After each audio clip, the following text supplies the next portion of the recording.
Hello student, today I want to discussing about continuity and differentiability. After a long time we will meet again here.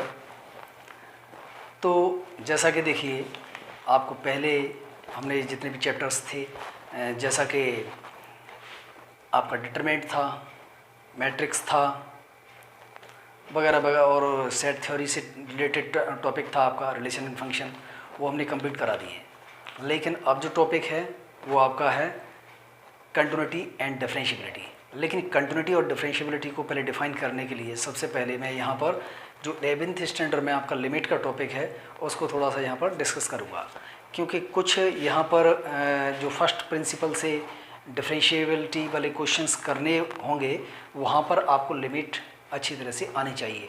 वो 11th class का topic है limit का, जो यहाँ पर अभी मैं समझाने जा रहा हूँ। तो लिमिट आखिर में किसे कहते हैं, ठीक है, तो ये चीज़ जानना चाहेंगे यहाँ पर। तो limit of a function basically यहाँ बात हम एक एग्जाम्पल से करते हैं। लिमिट क्या चीज़ है? वैसे तो आप सभी जानते हैं कि लिमिट एक साधारण सी बोलचाल की भाषा में हम या फिर अपने दैनिक जीवन में उपयोग होने वाले क्रियाकलापों में भी देखें तो वहाँ पर भी एक नॉर्मल सी भाषा में एक शब्द यूज़ करते हैं जिसका नाम लिमिट है, यानी कि इसे हिंदी में सीमा कहते हैं, ठीक है। जैसे अब किसी व्यक्ति को कहें एक नॉर्मल सी बात, जैसे किसी व्यक्ति के खाने की एक लिमिट होती है, इस तरीके के हम शब्दों का प्रयोग करते हैं अपनी बोलचाल की भाषा में। तो यहाँ पर हम बताने जा रहे हैं इसका मैथमेटिकल डेफिनेशन क्या होगी और किस तरीके से इसे क्वेश्चंस में अप्लाई किया जाता है, और इससे रिलेटेड कुछ एग्जाम्पल्स भी हैं और उनसे हम बेहतर तरीके से किस तरीके से इस टॉपिक को समझ सकते हैं। तो आइए देखते हैं लिमिट। सबसे पहले जो 11th क्लास का जो टॉपिक है वहाँ पर कुछ न्यूमेरिकल्स तो मैं नहीं बताऊँगा, यहाँ पर हो सकता है एक आध क्वेश्चन आपको बता के चलूँ, लेकिन यहाँ पर जो लिमिट को किस टाइप से हम एक एग्जाम्पल के थ्रू जान सकते हैं वो डेफिनेटली आपको यहाँ बताऊँगा मैं, ठीक है। तो आइए बढ़ते हैं टॉपिक की तरफ। टॉपिक का नाम है यहाँ पर लिमिट। आफ्टर देन लिमिट, इसके बाद हम आपको जो टॉपिक बताएंगे वो आपका है कंटिन्यूटी एंड डिफरेंशिएबिलिटी, ठीक है। तो लिमिट का टॉपिक ध्यान देते हैं क्या है।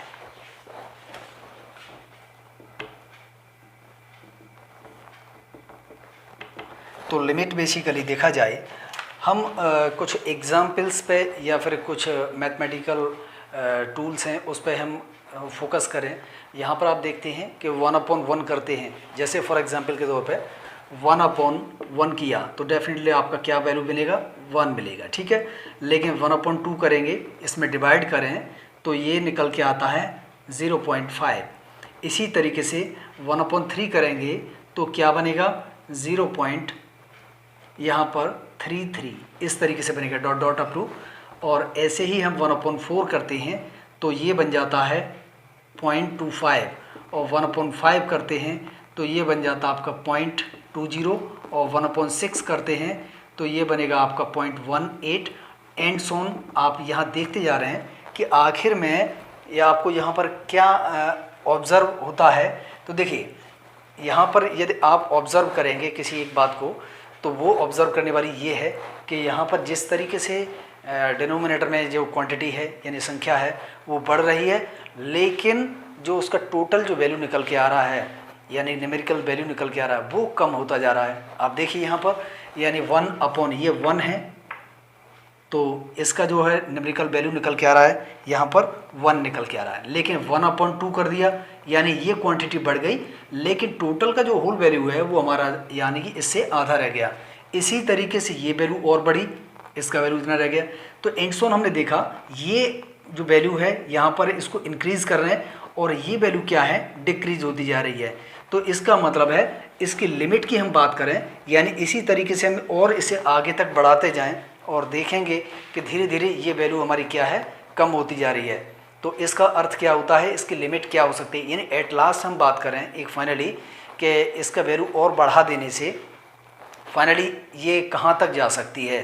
तो अब एक हम वैल्यू ले रहे हैं एक जनरल फॉर्म में 1/n, और हम इसको लेके चल रहे हैं limit n tends to infinite, यानी इस वैल्यू को हम कहाँ तक ले जा रहे हैं इन्फाइनाइट तक, यानी इसे हम कहाँ तक बढ़ा रहे हैं इन्फाइनाइट तक बढ़ा रहे हैं। तो 1/, क्योंकि 1/1, 1/2, 1/3 यानी ये आपका वेरिएबल ही चेंज हो रहा है, तो यहाँ पर n टेंस टू इन्फिनिटी ले लिया, यानी लिमिट को लिखने का तरीका ये रहेगा आपका। तो इसे limit n tends to infinity पर 1/n का वैल्यू देखा जाए, आप जानते हैं 1/∞ कर देने से वो वैल्यू क्या हो जाता है, 0।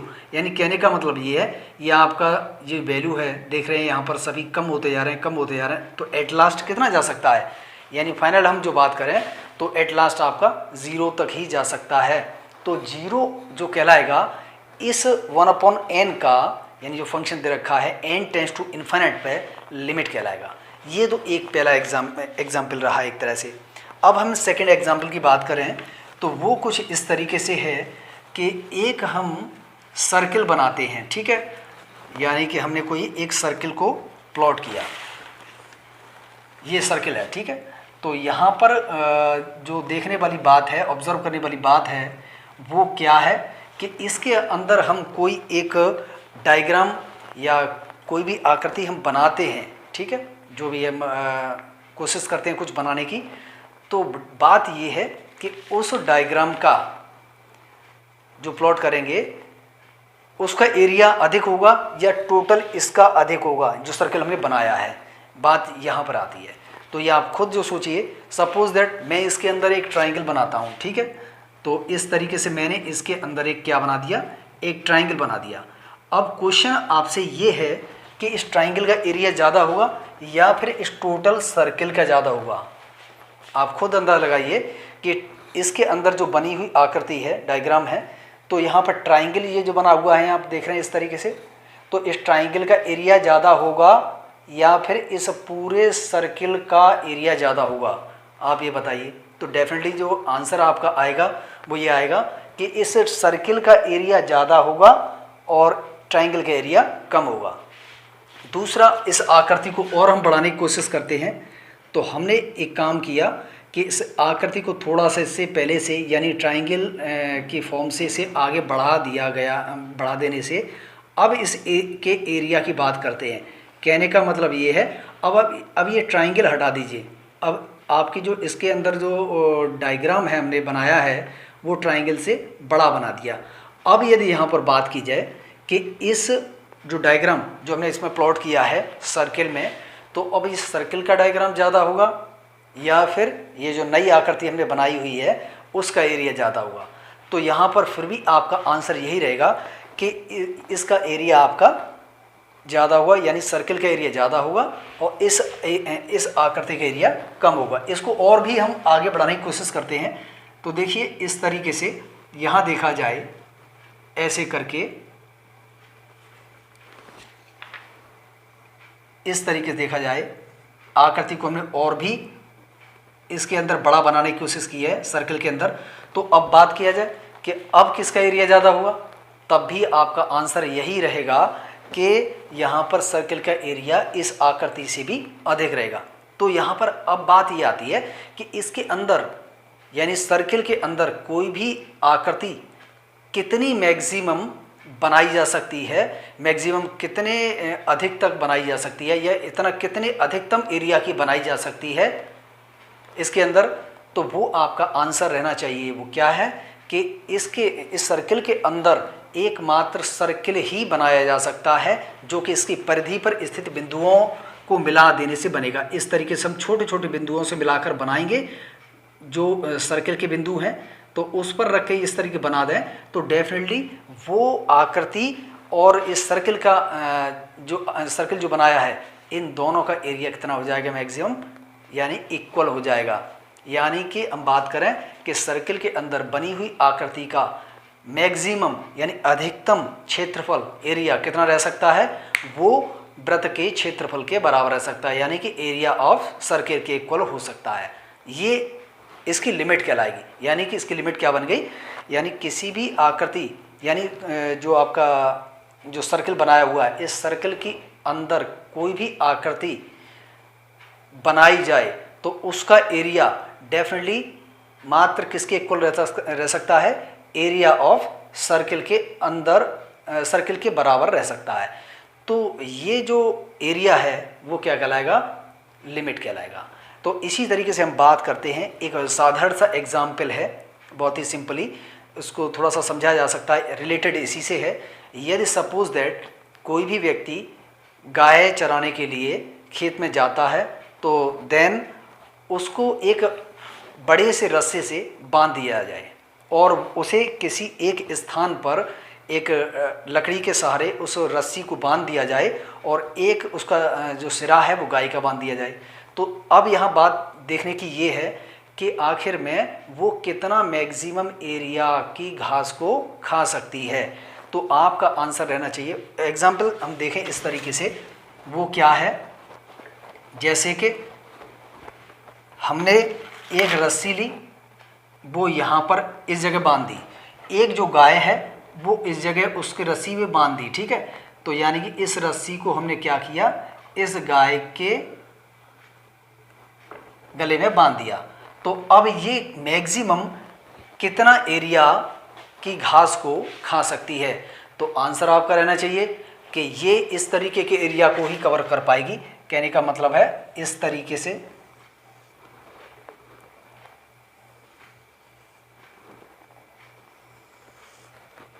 इस तरीके के एरिया को ही वो कवर कर पाएगी। तो अर्थात कहने का मतलब ये हुआ कि वो एक सर्किल यानी वृत्त के क्षेत्रफल के बराबर एरिया की घास को खा सकती है।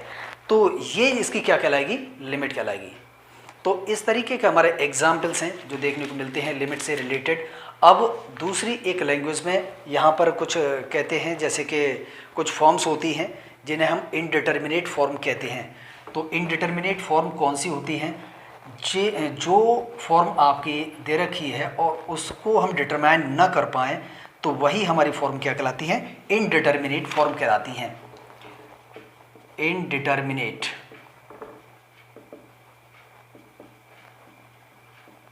इसे हिंदी में अनिर्धार्य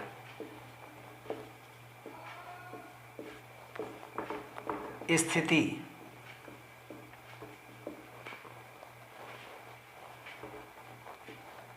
कहते हैं, ठीक है। अनिर्धारित स्थिति, इसे ये बोला जाएगा अनिर्धारित स्थिति। तो आखिर में अनिर्धारित स्थिति क्या है, कुछ मान होते हैं जैसे 0/0, इनफाइनाइट बटे infinite, 0 to the power infinity, infinity to the power 0। इस तरीके के जो फॉर्म दे रखे हैं 1 to the power infinity, 0 - 0 divide by 0 - 0, infinite minus infinite divide by, या इतना ही कह सकते हैं, या फिर infinite minus infinite divide by infinite minus infinite. तो इस तरीके के जो फॉर्म्स हैं जो आपकी दे रखी हैं, इस प्रकार की फॉर्म्स को हम कहते हैं इनडिटर्मिनेट फॉर्म कहते हैं। कहने का मतलब है इनको डायरेक्टली नहीं निकाल सकते।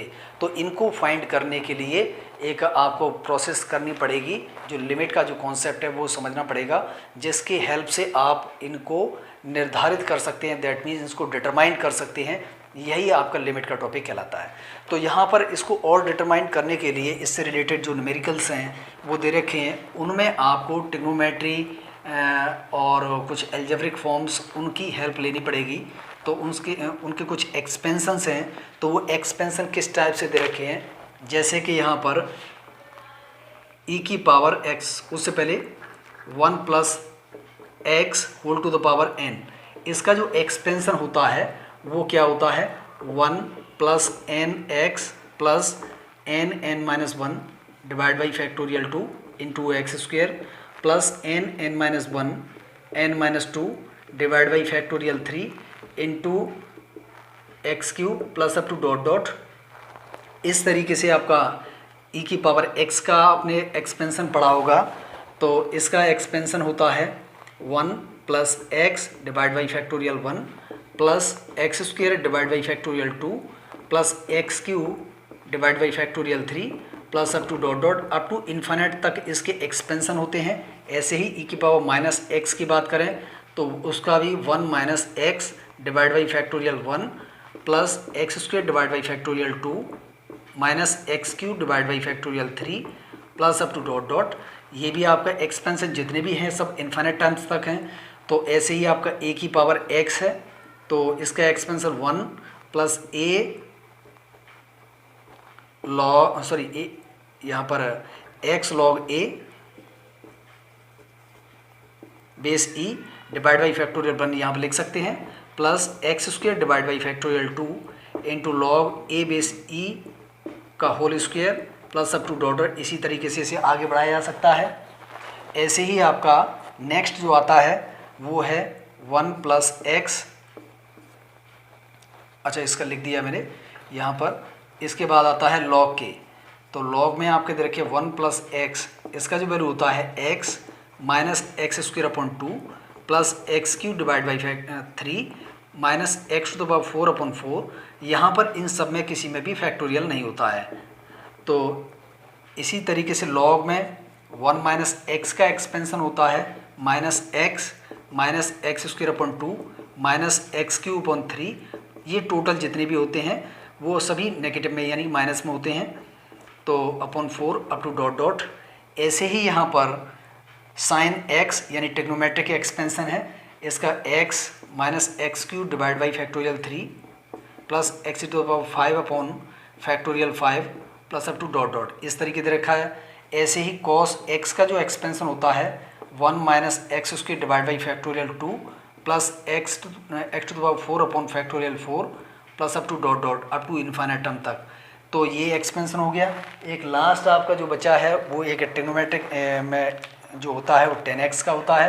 तो ऊपर के थोड़ा सा मैं इसके रफ कर दे रहा हूँ यहाँ पर, तो वो आपका होता है 10x का एक्सपेंशन, तो वो होता है आपका x plus 1/3 of X cube plus 2 upon 15 X to the power 5 plus up to dot dot up to infinite term तक। तो ये तो एक्सपेंशन रहे आपके, जिनके अकॉर्डिंग आप लिमिट जो यानी कि इनडिटर्मिनेट फॉर्म को एक बहुत ही आसान तरीके से निकालने में इनकी हेल्प ली जा सकती है। इसके अलावा लिमिट के कुछ कॉन्सेप्ट ये हैं, कुछ फॉर्म हैं जो आपको याद रखनी पड़ेंगी। जैसे कि मैं कुछ इसका यूज़ पहले भी शायद कर चुका हूँ 1-2 क्वेश्चंस में। तो देखिए यहाँ पर लिमिट में जैसे कि limit theta tends to 0, theta हो एक्स हो कुछ भी हो सकता है, एंगल तो कुछ भी लिख दिया जाए, कोई प्रॉब्लम नहीं है। Theta tends to 0 sine theta upon theta का जो वैल्यू होता है वो ऑलवेज 1 रहेगा। दूसरी चीज़ ये आपका लिमिट थीटा आपका टेंड्स टू 0 दे रखा है, और यहाँ पर tan theta divide by theta का वैल्यू आपका क्या रहेगा, वो भी आपका 1 के इक्वल रहता है। लेकिन कॉस में ये कंडीशन आपकी ट्रू नहीं होती। दूसरा आपका, हाँ ये आपकी फॉर्म दे रखी है, इन फॉर्म्स के अकॉर्डिंग आप यहाँ पर इन कंडीशंस को सॉल्व करेंगे, ठीक है। अब यहाँ बात ये आती है कि